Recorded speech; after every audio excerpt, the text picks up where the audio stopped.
আরাম পারেন, এমনি মাংনা একটু আরাম হচ্ছে। আপনাদের এই উদ্যোগের জন্য আপনাদের ধন্যবাদ। আমি রাস্তাতে হেঁটে যাচ্ছিলাম, আমার খুব গরম লেগেছে দেখে আমি শরবত খাইছি। আমরা মানুষের দুঃখ দুর্দশায় সবসময় চেষ্টা করি পাশে দাঁড়ানোর।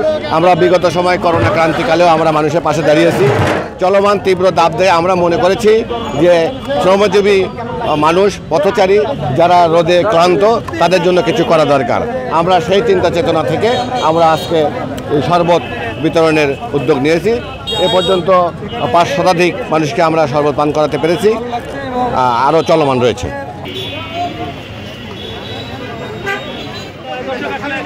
শুনলেন যে এখানে